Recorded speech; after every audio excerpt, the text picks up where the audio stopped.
Clasificación y manejo de residuos peligrosos biológico-infecciosos o RPBI. ¿Qué es un RPBI?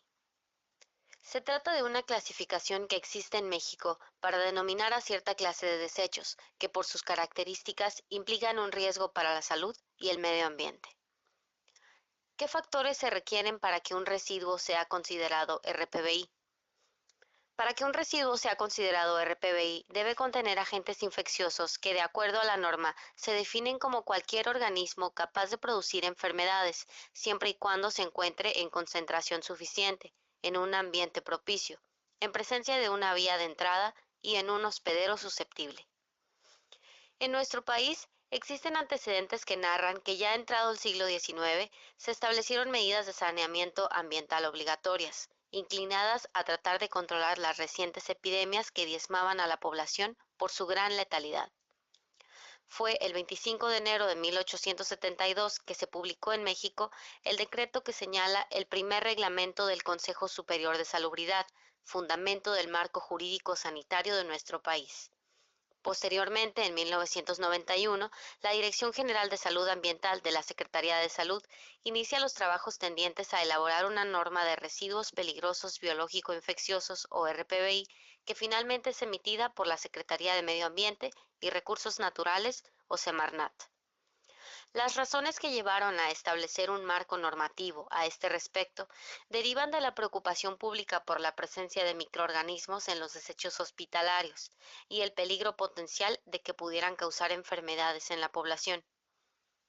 Con fecha del 1 de noviembre de 2001, se publicó en el Diario Oficial de la Federación, con carácter de proyecto, la norma oficial mexicana, PROI NOM 087 ECOL SSA 1 2000, de protección ambiental, salud ambiental, residuos peligrosos biológico-infecciosos, clasificación y especificaciones de manejo, mismo que fue elaborado de manera conjunta con la Secretaría de Salud, teniendo como objetivo proteger al personal de salud de los riesgos asociados con el manejo de estos residuos, así como proteger al medio ambiente y a la población que pudiera estar en contacto con estos residuos.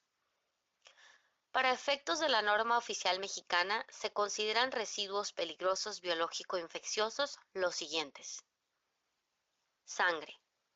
La sangre y los componentes de esta, solo en su forma líquida, así como los derivados no comerciales, incluyendo las células progenitoras, hematopoyéticas y las fracciones celulares o acelulares de la sangre resultante.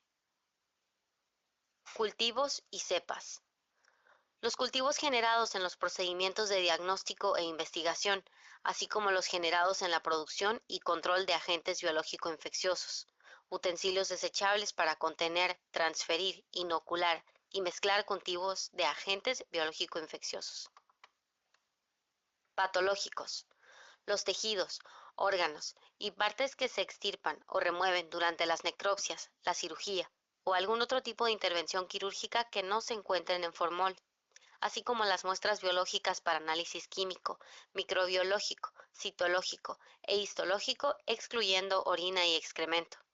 Los cadáveres y partes de animales que fueron inoculados con agentes enteropatógenos en centros de investigación y bioterios. No anatómicos.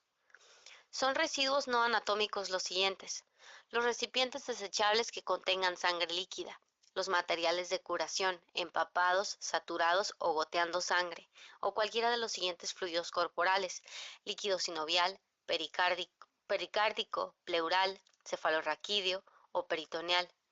Los materiales desechables que contengan esputo, secreciones pulmonares y cualquier material usado para contener estos, de pacientes con sospecha o diagnóstico de tuberculosis o de otra enfermedad infecciosa.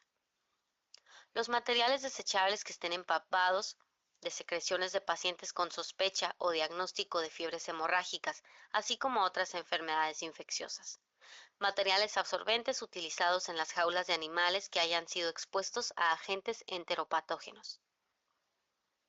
Objetos punzocortantes. Los que hayan estado en contacto con humanos o animales, o sus muestras biológicas durante el diagnóstico y tratamiento únicamente. Tubos capilares, navajas, lancetas, agujas de jeringas desechables, agujas hipodérmicas, de sutura, de acupuntura y para tatuaje, bisturís y estiletes de catéter, excepto todo el material de vidrio roto utilizado en el laboratorio, el cual deberá ser desinfectado.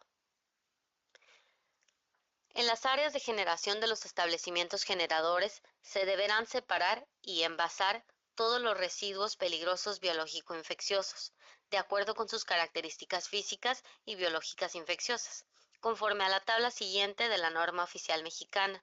Durante el envasado, los residuos peligrosos biológico-infecciosos no deberán mezclarse con ningún otro tipo de residuos municipales o peligrosos. Recolección.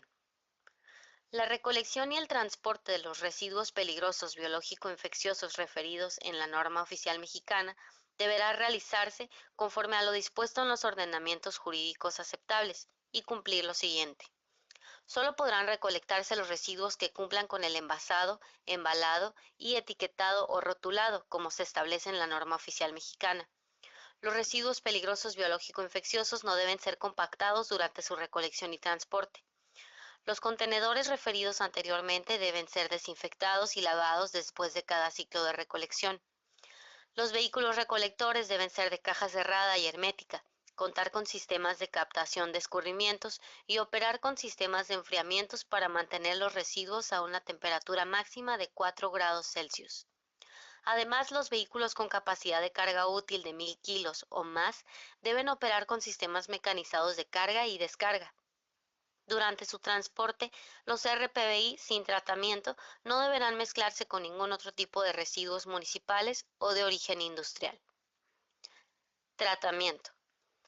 Los residuos peligrosos biológico-infecciosos deben ser tratados por métodos físicos o químicos que garanticen la eliminación de microorganismos patógenos y deben hacerse irreconocibles para su disposición final en los sitios autorizados.